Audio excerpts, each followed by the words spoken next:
ଯୋଉ ଝିଅ ଜମି ଭାଗ ନବ ବୋଲି କାଗଜ ଖଣ୍ଡେ ପଠେଇଦେଲା। ଲୋକ କଣ କହିବେ ଆମକୁ?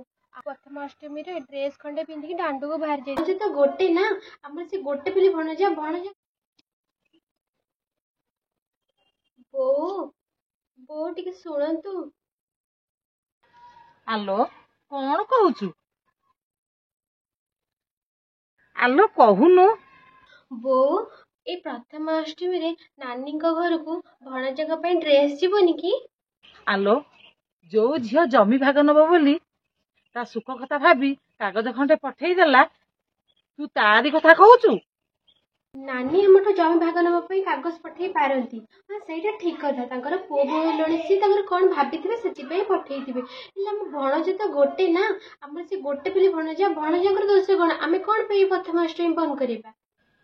ଆଲୋ ବୋହୂ, ମୁଁ କଣ ମନା କରିଛି? 8 ବର୍ଷ ହେଲା ଦୁଆର ପକେଇ ଦେଇଛି। ମୁଁ ତାକୁ ଜନ୍ମ କରିଛି, କେବେ ସେ ମାର ଦୁଃଖ ଦେଖିଛି? ବୋଉ ଯାହା ହେଲେ ସେ ତମ ଝିଅ, ଆମେ ଯଦି ନ ଯିବା ସାଇ ପଡିଶା ଲୋକ କଣ କହିବେ ଆମକୁ? ଆମ ଭଣଜାଟି ଆଉ ପ୍ରଥମାଷ୍ଟମୀରେ ଡ୍ରେସ ଖଣ୍ଡେ ପିନ୍ଧିକି ଦାଣ୍ଡକୁ ବାହାରି ଯାଇଥିବ, ତାକୁ ସାଇ ପଡିଶା ପଚାରିବେ ବାପା ଏ ଡ୍ରେସ ଟା କିଏ ଆଣିଛି? ସେ କହିବ ମୋ ବାପା ଆଣିଛନ୍ତି। ସେଠି କେମିତି ଲାଗିବ କହିଲା? ସେ କଣ ଭାବିବେ? ମାମୁଁ ଘର କଣ ତୋର କଟିଗଲା ନା କଣ? ତମେ ତ ମାମୁଁ ଘର ପଚାରୁନାହାନ୍ତି।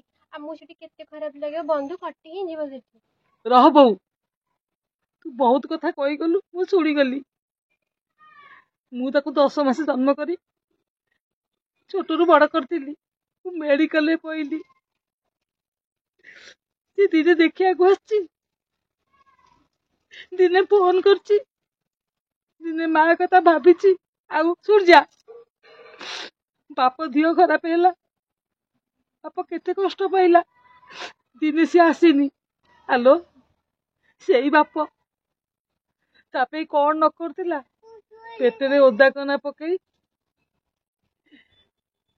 ଭୁବନେଶ୍ୱର କଟକ ତାକୁ ପାଠ ପଢିବାରେ ପଇସା ଦେଲା। ଓଷା ବା ହେଲେ 5-5ଟା ଦୋକାନ ବୁଲେଇବ। ମୋ ଝିଅ ଆକୁ ପିନ୍ଧିବନି, ତାକୁ ପିନ୍ଧିବନି, ନିଜେ ଗଣ୍ଡେ ସେ ଭଲ ଦେଖି ଖାଆନ୍ତି ନା ଦିନ ଗୋଟେ ପିନ୍ଧନ୍ତି। ସନ୍ଧ୍ୟା ବେଳକୁ ସମସ୍ତଙ୍କ ଖୁସି ପାଇଁ 5 ଖଣ୍ଡ ମା ପାଇଁ ଆଣିବେ, ଝିଅ ପାଇଁ ଆଣିବେ, ପୁଅ ପାଇଁ ଆଣିବେ। ସେ ବାପ ଦୁଃଖର କେହି ବୁଝି ନାହାନ୍ତି। ବାପ ପଇଲା ମୋ ପାଇଁ ନ ଆଇଲୁ ନାହିଁ। ସେ ବାପ ପାଇଁ ଦିନେ ତୁ ଆଇଛୁ, ବାପ କଥା ଦିନେ ମନେ ପକେଇଛୁ, ତା ପାଇଁ କହୁଛୁ ଅଷ୍ଟମୀ କରିବୁ।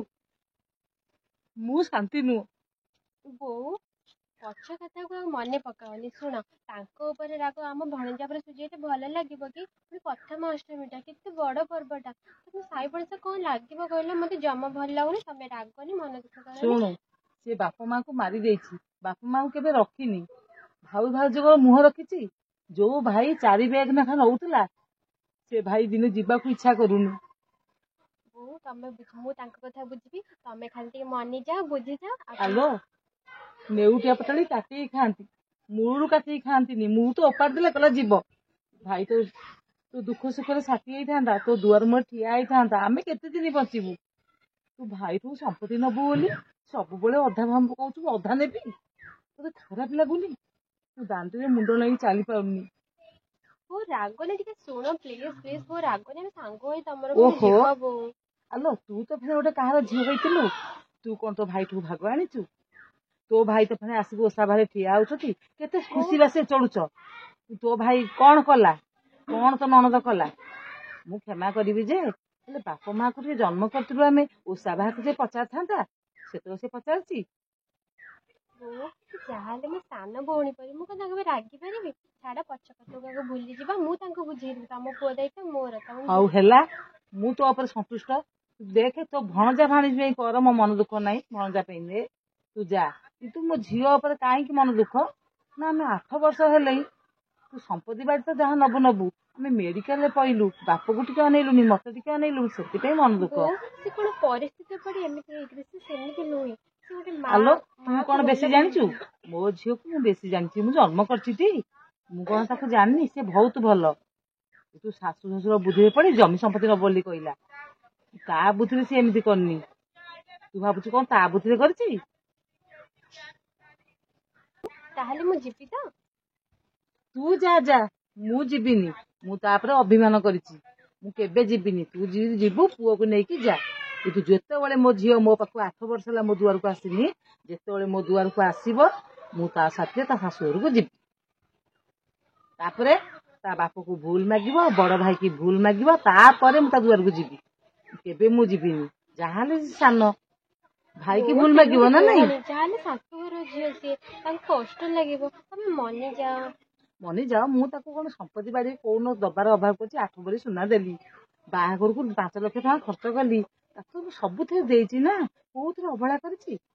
ଆଉ ଅଷ୍ଟମୀରେ 1000-1500 ଖର୍ଚ୍ଚ ହେଇଥାନ୍ତା। ମୁଁ କଣ ସେଥିପାଇଁ ମନା କରୁଛି? ତୁ କଣ କଲୁ? ତୁ ସମ୍ପତ୍ତି ଶାଶୁ ଶ୍ୱଶୁର ବୁଦ୍ଧିରେ ପଡି ସମ୍ପତ୍ତି ନବୁ ବୋଲି କହିଲୁ, ସେଥିପାଇଁ ଘୃଣା। ତାହେଲେ ହଉ ତୁ ଯା, ମୁଁ ସଜାଡିକି ସବୁ ଦେବି, ତୁ ଚାଲେ ନେଇକି ଯିବୁ ହେଲା।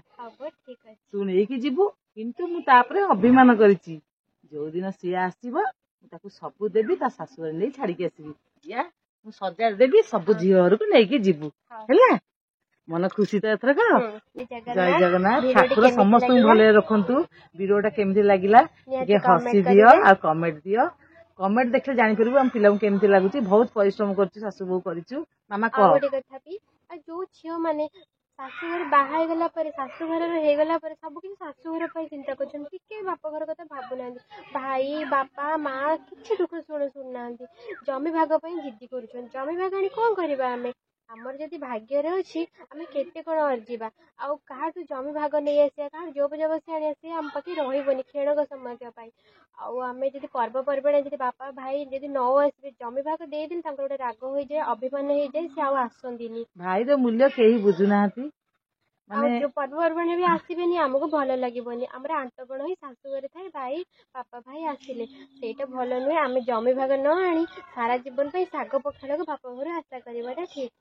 ଭାଇ ଦଉ ନ ଦଉ ଦୁଆରେ ଆସି ଠିଆ ହେଲେ, ସେଥିପାଇଁ ଝିଅ ମାନଙ୍କର ଆଣ୍ଟପଣ। ଭାଇ ଭଉଣୀର ସମ୍ପର୍କ, ଭାଇ ହଉ କି ବାପା ଭାଇ ହଉ, ଯାହାର ଭାଇ ନାହିଁ ବାପା ହିଁ ସବୁ କିଛି। ବାପ ଘର ଥିଲା ଗୋଟେ ବାପା ଭାଇ ହଉଛି ସବୁ କିଛି। ତାପରେ ଶାଶୁଘରୁ ଆସିଗଲା ପରେ ସ୍ୱାମୀ ଶାଶୁ ଶ୍ୱଶୁର ସମସ୍ତଙ୍କୁ ନେଇ ଚଳିବାକୁ ପଡେ। ଯଦି ଗୋଟେ ଛୋଟ ଭଉଣୀଟେ କେତେ ଛୋଟ କଥା କହିଲା, ଯଦି ଭଲ ଲାଗିଲା ନିହାତି ଗୋଟେ କମେଣ୍ଟ କରିବେ ଆଉ ଟିକେ ହସି ଦେବେ।